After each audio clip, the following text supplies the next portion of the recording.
لوک سانج foundation کسان بہنوں اور بھائیوں کے ساتھ مل کر ماحول دوست زرعی اور خوراک پیدا کرنے کے نظام کو بحال کرنے کے لیے کوشاں ہے۔ اس ضمن میں خواتین کسانوں کی بطور خاص حوصلہ افزائی کی جاتی ہے تاکہ وہ اپنے علم اور مہارتوں کو استعمال میں لا کر اپنے ذرائع آمدن کو بڑھا سکیں اور خاندان کی معاشی خوشحالی میں ایک اہم کردار ادا کر سکیں۔ ان مہارتوں اور علوم کی اہمیت کو بڑے پیمانے پر اجاگر کرنے کے لیے لوک سانج مختلف میلوں، نمائشوں اور کانفرنسوں کا انعقاد کرتی ہے، جہاں پر مختلف شعبہ زندگی سے تعلق رکھنے والے افراد کو مدعو کیا جاتا ہے تاکہ ان خواتین کی حوصلہ افزائی کی جا سکے۔ اسی سلسلے میں لوک سانج فاؤنڈیشن نے غذائی خود مختاری پر 8ویں خواتین کسان کانفرنس 8 مارچ 2012 کو centre for skills development and demonstration Ratwal centre Fateh Jang ضلع اٹک میں منعقد کروائی، جس میں پاکستان کے مختلف علاقوں سے کسان خواتین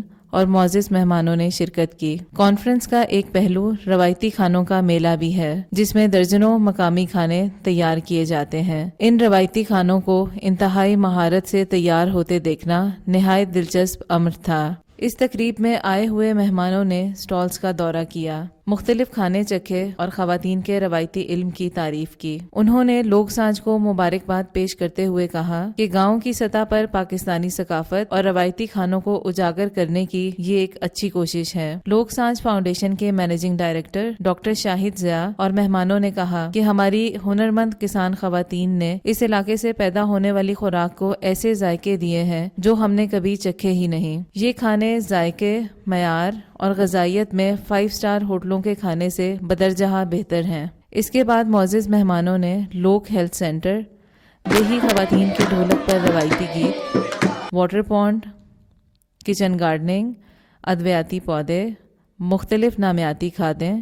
بکری خانہ اور مرغی خانے کا دورہ کیا۔ اس کے علاوہ خواتین کانفرنس میں لگائے گئے مختلف سٹالز، جن میں دیہی خواتین کی زرعی استعداد کو بڑھانے اور کام میں آسانی پیدا کرنے کے لیے زرعی آلات، مقامی ثقافت کے فروغ اور خواتین کی محنت کو اجاگر کرنے کے لیے مقامی دستکاری اور دیگر فنون کا سٹال، مقامی بیجوں کے تحفظ کے لیے گاؤں کی سطح پر قائم کیا گیا بیج بینک، مقامی طور پر زراعت کے فروغ اور گھریلو معیشت کو مستحکم کرنے کے لیے نمونے کے طور پر دیہی تربیتی سینٹر کا ماڈل، دیہی معیشت کو فروغ دینے اور کسان خواتین کی حوصلہ افزائی کے لیے فوڈ باسکٹس، لوک سانج کے مختلف پروگرامز، ٹریننگز اور مثبت پیش رفت کے حوالے سے معلومات کے لیے لوک سانج کی مطبوعات کا سٹال، بچوں کے لیے ایک مثبت اور صحت مند سرگرمی کے لیے بچوں کا تفریحی سٹال، پولٹری کی بہتر نگہداشت اور بیماریوں کو کم کرنے کے لیے گھریلو سطح پر مرغی خانے کا ماڈل، قومی سطح پر زراعت کے فروغ کے لیے بنائے گئے مختلف تحقیقی ماڈل پیش کیے گئے، توانائی کے متبادل ذرائع کے طور پر متعارف کروانے کے لیے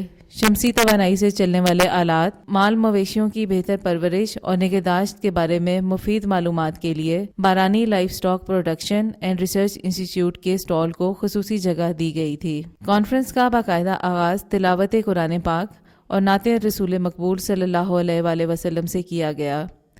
جبکہ سید شوکت علی نے کسان خواتین سے بات کرتے ہوئے یہ وعدہ کیا کہ وہ ان کی نامیاتی پیداوار کو یورپ کے بڑے بڑے سٹورز پر متعارف کروائیں گے، جس سے ان کسان خواتین کی آمدنی میں خاطر خواہ اضافہ ہوگا۔ ڈاکٹر شاہد ضیاء نے خطاب کرتے ہوئے کہا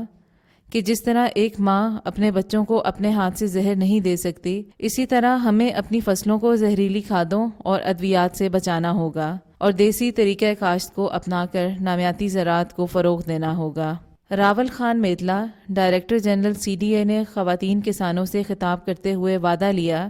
کہ ہر خاتون اپنے گھر میں ایک بکری ضرور پالے گی اور اس طرح اپنے خاندان کی آمدن بڑھانے کے ساتھ ساتھ بچوں کی صحت بھی بہتر کرنے کا باعث بنے گی۔ تقریب کے اختتام پر روایتی کھانے پکانے والی خواتین کو انعام کے طور پر پھلدار پودے دیے گئے۔ اس کے علاوہ رضاکار کسانوں کو سند اور شیلڈ بطور انعام دی گئیں، جبکہ لوک سانج کے سٹاف کی حوصلہ افزائی کے لیے ایگزیکٹو ڈائریکٹر ڈاکٹر فرزانہ شاہد کی جانب سے خصوصی اسناد اور دیگر انعامات دے کر سراہا گیا۔